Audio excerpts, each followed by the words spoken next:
এক দলের কারণে সংস্কার ভেস্তে যাচ্ছে, অন্য দল নির্বাচন পেছানোর পায়তারা করছে।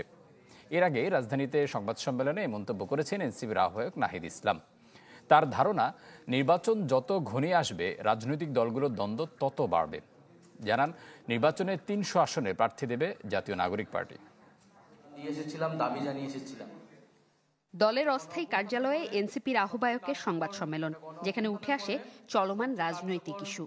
ব্যবস্থা হতো যদি আমরা একটি গণপরিষদ। গণভোটের তারিখ মুখ্য বিষয় নয় মন্তব্য করে তিনি বলেন, নির্বাচনের আগে গণভোট হলে ভালো, তবে নির্বাচনের দিনও হতে পারে।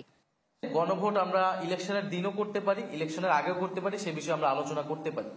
কিন্তু গণভোট আগে হবে না ইলেকশনের দিন হবে, এইটাতে হচ্ছে বিএনপি জামাত আবার একটা দ্বন্দ্বে চলে গিয়েছে, এবং যেই দ্বন্দ্বটা অযথা অপ্রয়োজনীয় বলে আমরা মনে করছি। এ সময় গণভোট দ্বন্দ্ব থেকে বেরিয়ে সংস্কার নিয়ে ভাবার আহ্বান জানান নাহিদ। অভিযোগ তোলেন, একদল নির্বাচন পেছাতে চায়, আরেক দল সংস্কার। ইউনিভার্সাল কার্ডিয়াক হসপিটাল, আপনার হৃদয়ের আরো কাছে। এছাড়া সংস্কারের পক্ষে না থাকলে জোটে যাওয়া সম্ভব নয় বলেও সাফ জানিয়ে দেন তিনি। আওয়ামী ফ্যাসিবাদ থেকে একেবারে বাংলাদেশকে বের করে আনা, বৈদেশিক আধিপত্যবাদ থেকে বের করে আনা এবং একটা অন্তর্ভুক্তিমূলক গণতান্ত্রিক বাংলাদেশ, এই দাবিগুলোর সাথে যদি আমরা দেখি যে কাছাকাছি আছে, এইরকম দলের সাথে আমাদের যদি ঐক্যবদ্ধ হতে হয় বা কোনো ধরনের সমঝোতা যেতে হয়, তাহলে সেটা আমরা বিবেচনা রাখবো। সেই দরজাটা আমাদের জন্য খোলা আছে। প্রশ্ন ছিল, নির্বাচন ঘিরে দলীয় প্রস্তুতি ও প্রার্থিতা যাচাই বাছাইয়ে কতটা এগুলো এনসিপি, কোন আসনেই বা প্রার্থী হবেন নাহিদ ইসলাম।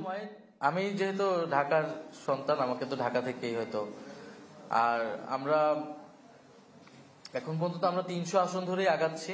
আমরা নতুন গঠিত হয়েছি, আমরা দীর্ঘমেয়াদী পরিকল্পনা নিয়েই মাঠে নেমেছি।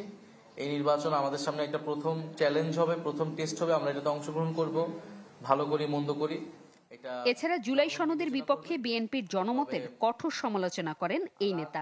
নির্বাচন যত ঘনিয়ে আসবে রাজনৈতিক অনৈক্য তত তৈরি হবে, দ্বন্দ্ব প্রতিযোগিতা তৈরি হবে। তবে আমরা এটা বিশ্বাস করি যে আওয়ামী লীগ প্রশ্নে বাংলাদেশের স্বাধীনতা, সার্বভৌমত্ব এবং ফ্যাসিবাদ বিরোধিতার প্রশ্নে আমাদের সেই ন্যূনতম জাতীয় ঐক্য এখনো আছে। জুমাতুল বিদা, চ্যানেল 24, ঢাকা।